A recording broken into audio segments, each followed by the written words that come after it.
Hello friends, today will be discussed about an age of prose and region. ये जो as है वो pop की एज है, अलेक्जेंडर पोप यानी 18th century. An age of prose and reason Matthew Arnold ने Alexander Pope के लिए कहा है. Okay, it was Matthew Arnold who summed up 18th century in English literature as the age of prose and reason, our excellent and indispensable 18th century. The 18th century is primarily the age of prose and reason, but was it also excellent and indispensable? If we look at this age through the spectacles of the early 19th century, preconceptions and assumptions regarding poetry, we may regard it as barren and monotonous.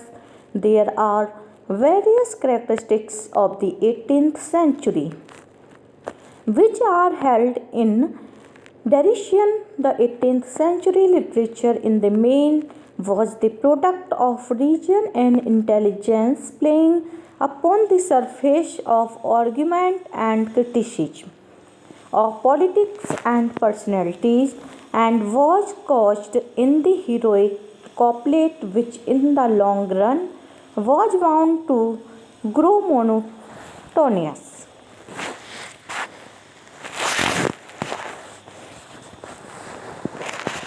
इस age को Augustan age, classic age, new classical age भी कहा जाता है. An era of stable government. The age of Queen Anne saw the establishment of each stable civilization. It was an era of peace, uneventful and almost undisturbed. Its chief crisis was due to stock jobbing. Its chief disputes are about currency and exercise. Its chief victories were those of commerce. Its type of note, its hero, a businessman. It was the remarkable century for the moneymaker, the trader and the merchant, but the capitalist was not all. He had to share power with the feudal aristocrat and the church. In spite of the glorious revolution, the landed aristocrat had remained the virtual ruler the 18th century, especially in the countryside. Elections to the parliament were fought between big landlord families. Under their different banners, the nobleman rode to the poll at the head of cavalcades of gentry and yeomen. Next, an age of prose, age of reason. The general temper of the age may be summed up in a phrase, that age of reason.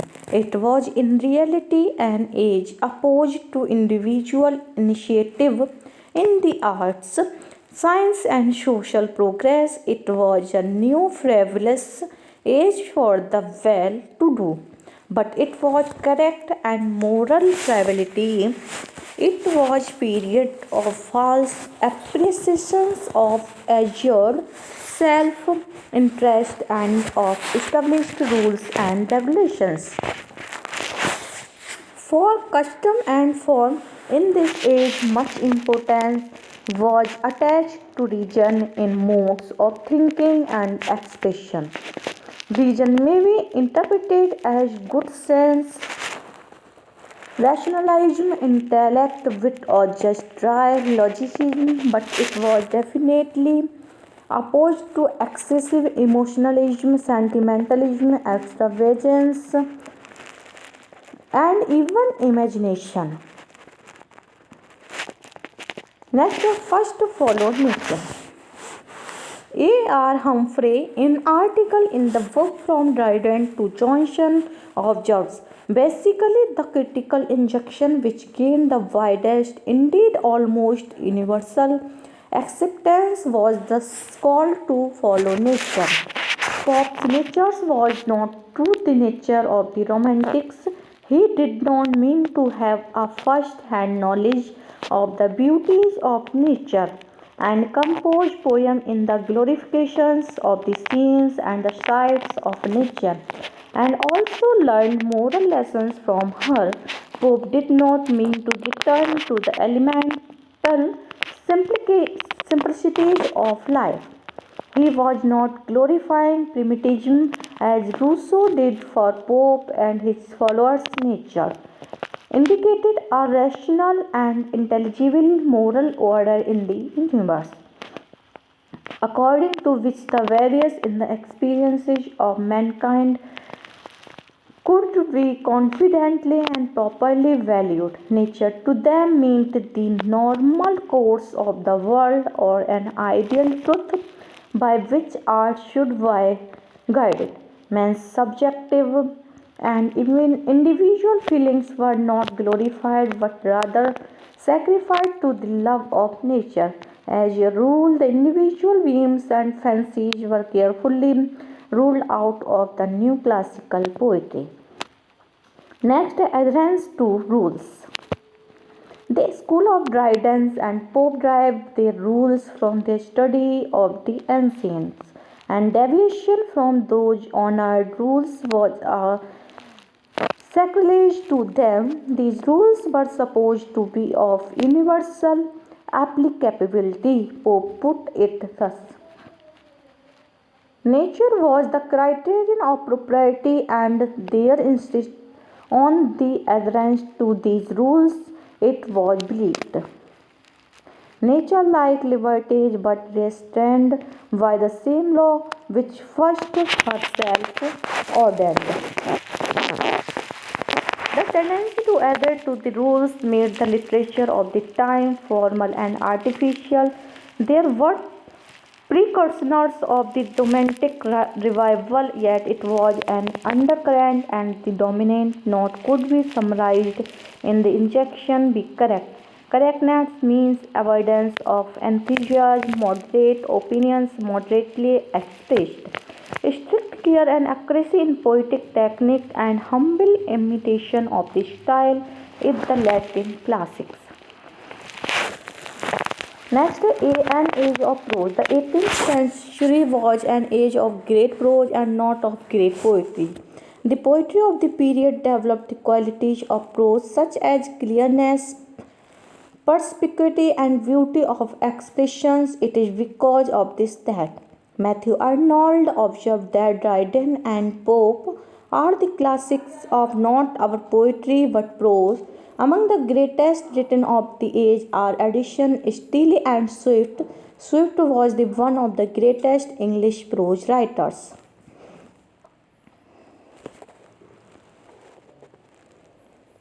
As a master of simple, direct, colloquial style, he had few rivals and no superior. Now, for the first time, we must chronicle the triumph of the English prose. A multitude of practical interests are arising from the new social and practical condition demand expression not simply in books but more inadequate for such a task, hence the development of prose of the unfettered word. Next, distinctive character of the age.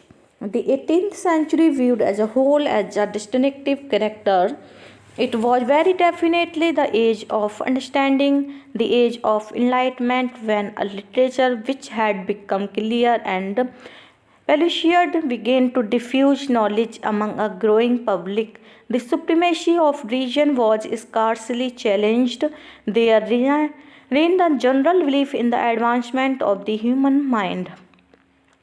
No doubt there was evolution within the limits of the century, and none would maintain that it was the same at its close, at its beginning. Nevertheless, throughout all changes and innovations, its literature kept a sort of general unity, so that even if it were convenient to make divisions in a period so vast and prolific, it would be mistaken to regard them as anything but boundary lines serving to mark of successive generation between which there are no abrupt breaks.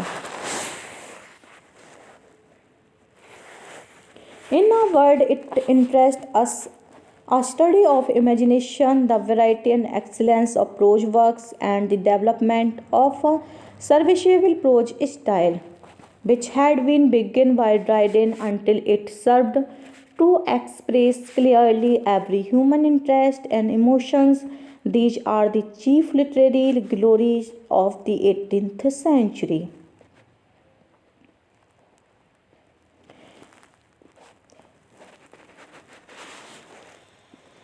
It lacks feeling, enthusiasm, the glow of the Elizabethan age, and the moral earnestness of Puritanism. In a word,